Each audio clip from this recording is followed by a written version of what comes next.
হে WhatsApp guys, কেমন আছো সবাই? আশা করি সবাই খুব ভালো আছো। র্যান্ডম অ্যানিমেশনে আমরা আজকে জুজুৎসু কাইজেনের দুটো এপিসোড একসাথে শেষ করব। মানে আমরা জুজুৎসু কাইজেন খুব দ্রুত শেষ করতে যাচ্ছি, যাতে আমরা নতুন একটা সিরিজে যেতে পারি। তো বাড়তি কথা না বলে চলো আমরা মূল ভিডিওতে চলে যাই। তো এই এপিসোডের শুরুতে আমাদেরকে বলা হয়, আমরা যদি বলি মানুষের শরীরের চোখ আর হাতের মধ্যে কোনটা সবচেয়ে বেশি দ্রুত, তাহলে চোখে সবচেয়ে ফাস্ট হবে। আর মানুষ যদি তার চোখকে ইমপ্রুভ করে নেয়, তাহলে তার চোখের সাথে হাত অনেক দ্রুত চালাতে পারবে। আর এই কনসেপ্টটা জুজুৎসু ছাড়াও আরো অনেক ফিল্ডে অ্যাপ্লাই করা হয়। তো যার অনেক চমৎকার একটা চোখ রয়েছে এবং চোখকে অনেক ফাস্ট ইউজ করতে পারে এবং তার সাথে হাত অনেক দ্রুত ইউজ করতে পারে, তাহলে তারা যে কোনো ফিল্ডে বেটার হয়। আর ইউজির মধ্যেও সেই প্রোগ্রেসটা রয়েছে এবং ওর প্রত্যেকটা মুভমেন্টের সাথে সে ইমপ্রুভ করছে। তো এটা দেখে টোটো অনেক বেশি ইমপ্রেস হয়ে যায় এবং সে এটা অনুভব করতে পারে যে ইউজের কাছে কত সুন্দর শক্তি রয়েছে, কিন্তু তারপরে ও এখনো পুরোপুরি পারফেক্ট নয়। তো এখানে এরা দুজনে কিছুক্ষণের জন্য লড়াই বন্ধ করে আর নিজেদের মধ্যে কথা বলতে থাকে। তো টোটো এখানে ইউজির সাথে তার ডাইভার্সন ফেসের ব্যাপারে কথা বলে এবং সে বলে, দেখো আমি মানি তোমার এই ডাইভার্জেন্ট ফেস অ্যাটাক অনেক বেশি পাওয়ারফুল, কিন্তু একটা কথা যদি বলি, তুমি যখন স্পেশাল গ্রেড কার্ডের সামনে পড়বে তোমার এই টেকনিকটা কোনো কাজে আসবে না। তো তোমার ডাইভার্জেন্ট ফেস এই কারণে শক্তিশালী কারণ তোমার কাছে অনেক বেশি স্পিড এবং অ্যাবিলিটি রয়েছে, আর যার কারণে তুমি কার্ডস এনার্জি থেকে অনেক এগিয়ে অ্যাটাক করতে পারো আর কার্ডস এনার্জির একটু পরে এসে হিট করতে পারো। আর তারপর টোটো আর ইউজিকে বলে, তোমাকে আগে সবার আগে এটা শিখতে হবে যে তুমি যখন আক্রমণ করো তখন সেই সময় প্রতিপক্ষের কার্ডস এনার্জির উপরও আক্রমণ করা উচিত। আর যখন তুমি এমনটা করতে পারবে তখন তুমি কার্ডস এনার্জির ফ্লো কন্ট্রোল করে তোমার পুরো শরীরে কার্ডস এনার্জি ছড়িয়ে দিতে পারবে। আর এমনটা মনে করা হয় যে আমাদের ইমোশন হচ্ছে আমাদের পেটে আর তারপর সারা শরীরে ট্রান্সফার করা হয়, কিন্তু যদি দেখা হয় তাহলে কোনো মানুষকে তার বডির পার্টস আলাদা আলাদা মনে করা উচিত নয়। আর সারা দুনিয়ার সব লোক তার পুরো মাইন্ড আর তার পুরো বডি তার পুরো সোলের সাথে কানেক্টেড থাকে। আর এই কথাটা বুঝতে অনেকের অনেক সমস্যা হয়, কিন্তু আমি তোমাকে অনেক খুব সহজেই বুঝিয়ে দিলাম। তো যে কথাটা অনেক কঠিন সেটা টোটো ইউজিকে অনেক সহজে বুঝিয়ে দেয়। তো ইউজিও একটা নতুন জিনিস শিখতে পারে টোটোর কাছ থেকে, আর এই জন্য সে টোটোকে ধন্যবাদ বলে। আর তার কথা মেনে নিয়ে ইউজি করে কি তার সারা শরীরে কার্ডস এনার্জি নিয়ে আসে আর টোটো তার বডিতে কার্ডস এনার্জি নিয়ে আসে। আর তারপরে এরা দুজনে অন্য লেভেলে একটা লড়াই শুরু করার জন্য প্রস্তুত হয়ে যায়। আর তারপর টোটো ইউজিকে এটা বলে, তুমি যতক্ষণ বেঁচে রয়েছো ততক্ষণই তুমি এভাবে নতুন নতুন একটা কিছু শিখতে থাকবে আর নিজেকে আরো ইমপ্রুভ করতে পারবে। আর অন্যদিকে আমরা নোবার আর পান্ডার সিন দেখি, যারা এখনো মোমুকে নিয়ে মজা করছে কারণ সে গাছের সাথে ঝুলে রয়েছে। তো নোবারা মোমুকে জিজ্ঞেস করে, আমাকে বলো তোমরা ইউজিকে কেন মারার চেষ্টা করছো? আর যদি এমনটা করার চেষ্টাই করো কোনো ব্যাপার না, আমরা আমাদের বন্ধুর প্রতিশোধ নেব।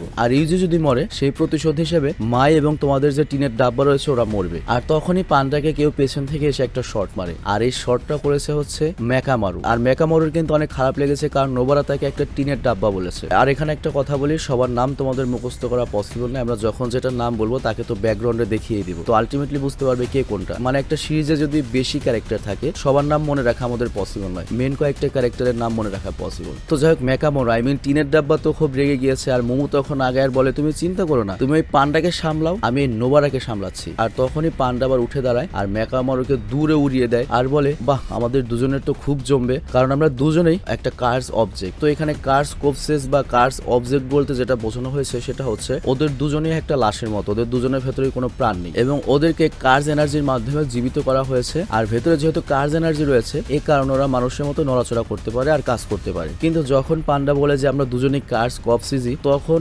মেকামারু টিনের ডাব্বা রেগে যায় এবং সে করে কি তার sword option plus boost on করে দেয় আর আল্ট্রা স্পিড টেকনিক ব্যবহার করে পান্ডার উপর অনেক দ্রুত স্পিডে হামলা করে, কিন্তু তারপরেও সে পান্ডাকে টাচও করতে পারে না। আর পান্ডাও বুঝতে পারে যে তাকে তাড়াতাড়ি এই ঝামেলাটা শেষ করতে হবে আর এরপর গিয়ে নোবারাকে সাহায্য করতে হবে। তো এরপর সে মেকামারু টিনের ডাব্বাকে জিজ্ঞেস করে, তুমি কোন গ্রেডে রয়েছো? মেকামারু বলে, আমি সেমি ফার্স্ট গ্রেডে রয়েছি, যে গ্রেডে টগি আর নারিতোশি রয়েছে। তো পান্ডা তখন বুঝতে পারে তার মানে ও আমার চেয়ে 2 লেভেলের উপরে রয়েছে আর এর মানেও আমার চেয়ে বেশি শক্তিশালী। আর এদিকে মেকামারু করে কি তার আলট্রা ক্যানন স্যুট ইউজ করে, কিন্তু পান্ডা খুব সহজে তার কার্স এনার্জি ব্যবহার করে ওই আক্রমণ থেকে বেঁচে যায়। আর তারপর আমাদেরকে বলা হয় কার্স কপস হচ্ছে এমন কিছু অবজেক্ট যাদের ভেতরে কার্স ঢোকানো থাকে, কিন্তু পান্ডা খুবই স্পেশাল টাইপের একটা কার্স অবজেক্ট যাকে স্বয়ং প্রিন্সিপাল ইয়াগা বানিয়েছে। আর এর আগে উনি বেশ কয়েকটা পাপেট বানিয়েছিলেন, কিন্তু পান্ডার ভেতর যে ভিন্নতাটা রয়েছে সেটা হচ্ছে পান্ডা একটা মিউটেন্ট কার্স। তো এর মানে পান্ডা এটা ডাইরেক্ট পুতুল নয়, সত্যিকারেরই পান্ডা, কিন্তু তার ভেতরে কার্স ঢুকিয়ে একটা মিউটেন্ট পান্ডা তৈরি করা হয়েছে। তো এর জন্য পান্ডার ইনস্ট্যান্ট সিদ্ধান্ত নেওয়ার ক্ষমতা এবং অনেক কারণে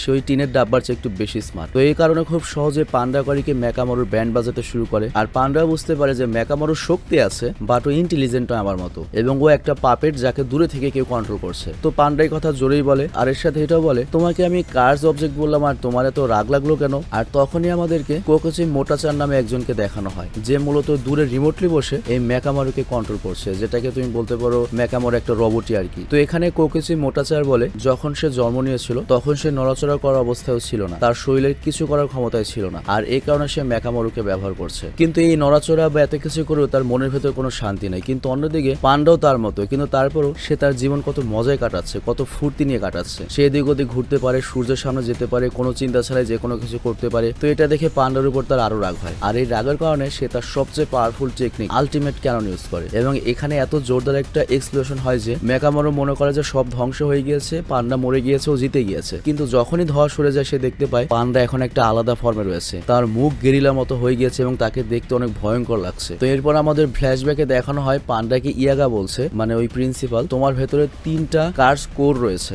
একটা কার্স কোর হচ্ছে তুমি নিজে, আরেকটা হচ্ছে তোমার ভাই, আরেকটা হচ্ছে তোমার বোনের। আর তোমার যখন সাহায্যের প্রয়োজন হবে তোমার ভাই এবং তোমার বোন তোমাকে সাহায্য করতে পারবে। তো এরপর পান্ডা বলে মেকামরু যখন প্রথম আক্রমণ তার উপর করেছিল তখনই তার বোনের কোর উড়ে গিয়েছে, আর এরপর দ্বিতীয় করে তার কোর উড়ে গিয়েছে, আর এখন শুধুমাত্র তার কাছে একটা করে রয়েছে, সেটা হচ্ছে তার ভাইয়ের গেরিলা মুড কোর। আর এই গেরিলা মুড কোর হচ্ছে সবচেয়ে ভয়ঙ্কর, আর এই কারণে সে মেকামরু ডিফেন্সিভ ভেঙে ফেলে এবং সে তার আল্টার শিল্ড ভেঙে অনেক দূরে উড়িয়ে দেয়। এবং এইটুকু আক্রমণে এতখানি ভয়ঙ্কর ইফেক্ট পড়েছে যে সেই পাপেটের ভিতর পর্যন্ত জ্বলে গিয়েছে এবং তার ব্যান্ড বাজতে শুরু হয়ে গিয়েছে। আর পান্ডা তখন বলে গেরিলা মোডের স্পেশাল অ্যাবিলিটি হচ্ছে আনব্লকেবল ডাইনামিক হিট, আর শুধুমাত্র একটা হিট করলেই মেকামরুর আর কোনো নামগন্ধ বা চিহ্নও থাকবে না। ভালো হয়েছে আমার দুটো কোর ড্যামেজ হয়ে গিয়েছে, আর এর জন্য আমি গেরিলা কোরটি ইউজ করতে পারছি। আর এখন ওকে আমাকে ক্লোজ কমব্যাটে হারাতে হবে, কারণ ক্লোজ কমব্যাটে আমার অ্যাডভান্টেজ বেশি। তো এরপর তারা বিল্ডিং এর উপর লড়াই করা শুরু করে, কিন্তু কিছুক্ষণ লড়ার পরে মেকামরু বুঝতে পারে যে পান্ডা অনেক বেশি শক্তিশালী, সত্যি অনেক বেশি শক্তিশালী, ওর সাথে পারা পসিবল নয়। তো এই জন্য সে টাইলসরে পান্ডাকে অন্যমনস্ক করার চেষ্টা করে আর নিজের ব্রুস্টার ব্যবহার করে পান্ডার পেছনে চলে আসে। আর মেকামরু যখন দেখে সে পারছেই না, তখন সে যে টেকনিকটা করে সেটা হচ্ছে পান্ডার কোরটা কোথায় রয়েছে সেখানে অ্যাটাক করতে চায়, মানে অনেকটা নানামি যেভাবে দুর্বল পয়েন্ট সিলেক্ট করে অ্যাটাক করে সেই টাইপের। তো সেই হিসেবে মেকামরু ফোকাস করে কার্স এনার্জি কোথায় সবচেয়ে গভীর সেখানে আক্রমণ করে আর ভাবে জিতে গিয়েছে। কিন্তু পান্ডা তখন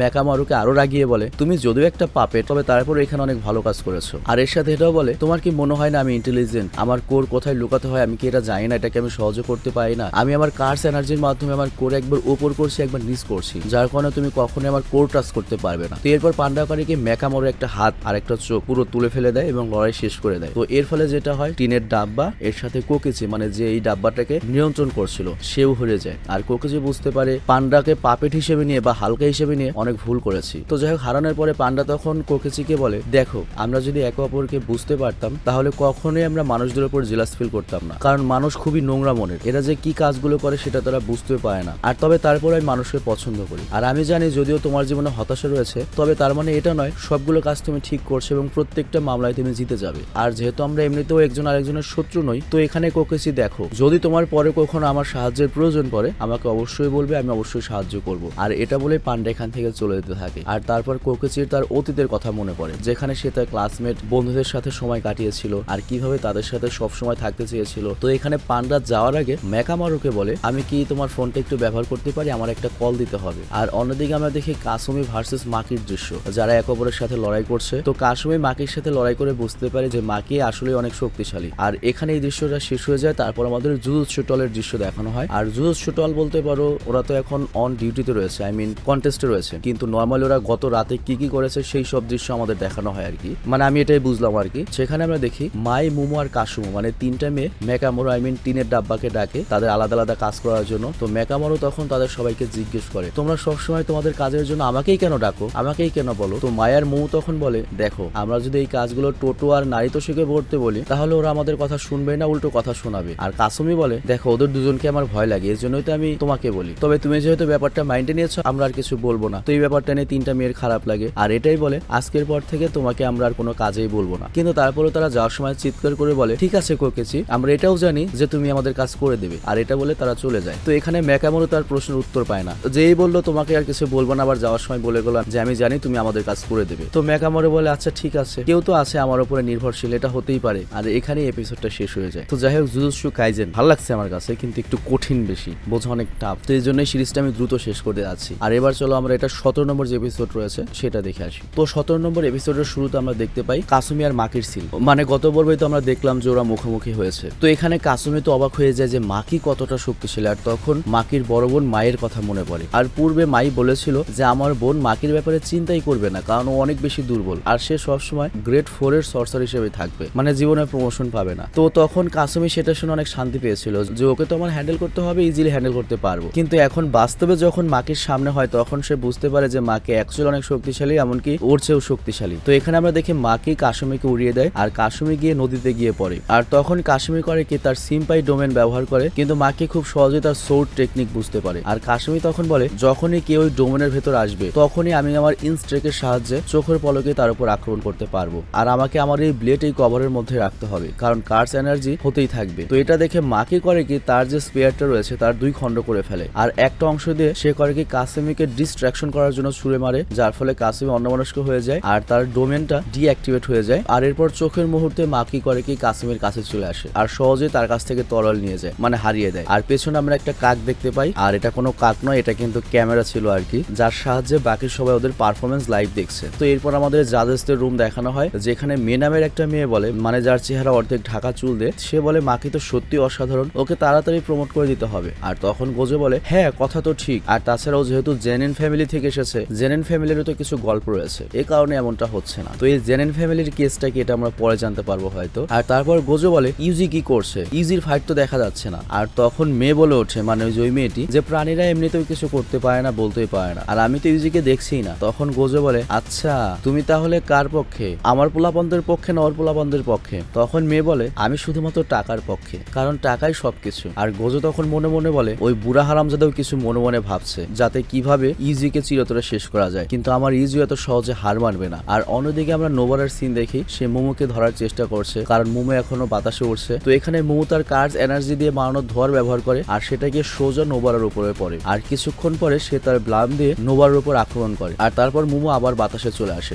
আর সে বলে দেখো যারা মেয়ে সর্সেসার্স রয়েছে তারা ছেলে সর্সেসার্সের চেয়ে একটু বেশি আলাদা হয়, কারণ ছেলেরা কি ছেলেদের যে শক্তি আছে, ক্ষমতা আছে, ওই অ্যাবিলিটি দেখায়, বেশি স্ট্রং দেখায়, কিন্তু মেয়েদের ক্ষেত্রে স্ট্রং হওয়ার সাথে সাথে স্মার্টও হতে হয়, আর এর সাথে দেখতে সুন্দরীও হতে হয়। আর সহজ ভাষায় যদি বলি তাদের একদম পারফেক্ট হতে হয়। আর তাছাড়া ফিমেল সর্সেসারদের জীবন অনেক বেশি টাফ হয়। আর মাইকেই দেখো না, তার উপর জেনেল ফ্যামিলির এত বেশি প্রেশার থাকে, তারপরও সে কিভাবে সবকিছু হ্যান্ডেল করে। তো এখানে নোবারার সাথে মায়ের কোনো লেনাদেনা ছিল না, মানে মাকির বড় বোনের সাথে আর কি। তো সে করে কি তার কিলো দিয়ে ফায়ার করা শুরু করে দেয়, আর মোমো তার সেলফ ডিফেন্সের জন্য বাতাস চালায়, কিন্তু এই বাতাস অত বেশি শক্তিশালী ছিল না যে নোবারা এতে উড়ে যাবে, কারণ সে আগেই পান্ডার সাথে এসব হাই ট্রেনিং করে এসেছে, আর এই কারণে নোবার অনেক বেশি স্ট্রং। তো এই অ্যাটাক যখন নোবার আটকে দিতে পারে তখন মোমো বুঝতে পারে যে ফার্স্ট ইয়ারের পোলাপন অনেক বেশি শক্তিশালী। আর তখন মোমোর এটাও চিন্তা হচ্ছিল যে ওদের টিমের আবার টোকি কোথা থেকে চলে আসবে, আর একবার যদি সে তার কার্স পিস ইউজ করে, মানে ও তো কথার কার্স ইউজ করে, তাহলে তো সবার ব্যান্ড বেজে যাবে। তো তখন আমাদের আগের দৃশ্য দেখানো হয় যে ওদেরকে বলা হয়েছিল কিভাবে ওই কথার কার্স থেকে বেঁচে থাকতে হবে। তো কথার কার্স থেকে বেঁচে থাকার জন্য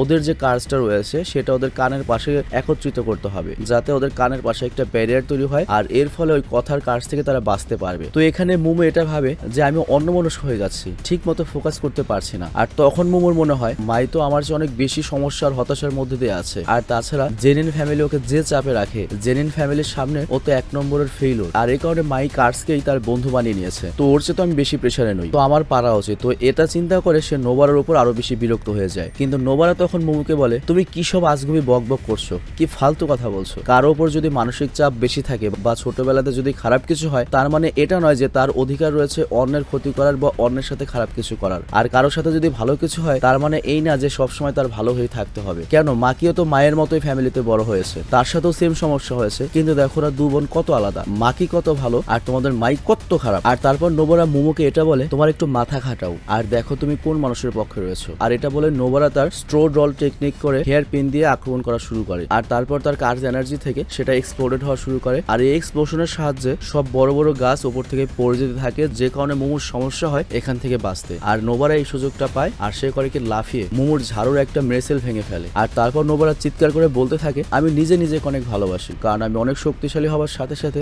অনেক বেশি সুন্দরী। আর তুমি যে ছেলে মেয়ের কথাটা বললে না, এটা একদম বেহুদা, খুবই অযৌক্তিক। আর তারপর নোবারা করে কি তার স্ট্রডল টেকনিক রিজোনেন্সের ব্যবহার করে সেটার সাহায্যে মোমোর ঝাড়ুর 12টা বাজিয়ে দেয়। তো এখানে মোমো ক্র্যাশ করে নিচে পড়ে যায়। আর তারপর নোবারা করে কি তার স্টোকে হাতুড়ি ব্যবহার করে মোমোর মাথায় বাড়ি মারে, কিন্তু সে তাকে পুরোপুরি খতম করার আগেই নোবারার মাথায় এসে একটা বুলেট লাগে, যে কারণে নোবারা বেহুশ হয়ে যায়। তবে এটা কোনো পিতলের বুলেট ছিল না, এটা একটা রাবার বুলেট ছিল আর কি। আর আমরা দেখতে পাই দূর থেকে মাই চমৎকার একটা নিশানা দিয়ে নোবারাকে ফেলে দিয়েছে। তো এরপর মাই মোমোকে কল করে বলে ম্যাকামোরোর সাথে আমি কন্ট্যাক্ট করতে পারছি না, টিন ম্যান ওটা তো বাদী হয়ে গিয়েছে আমরা জানি। তো আমার মনে হয় ম্যাকামোরো হেরে গিয়েছে, তো এর জন্য তুমি এই এরিয়া থেকে বের হয়ে যাও, আর তাড়াতাড়ি তোমাকে আবার বাতাসে যেতে হবে, আর সবকিছুর খবরাখবর দিতে হবে, কারণ তুমি ছাড়া আমাদের খেল খতম হয়ে যাবে। তো এরপর যখন এই ফোন কেটে যায় তখনই মায়ের সামনে তার ছোট বোন মাকি চলে আসে। তো মাই তখন মাকিকে দেখে বলে, তুমি একা এসেছো? তোমার বন্ধুদেরকে ডাকুনি ব্যাকআপের জন্য? তো মাকি তখন বলে, তোমার সাথে লড়তে আবার আমার ব্যাকআপ লাগবে? আর তখন মাকির আগের কথা মনে পড়ে, যখন নোবার আর ইউজি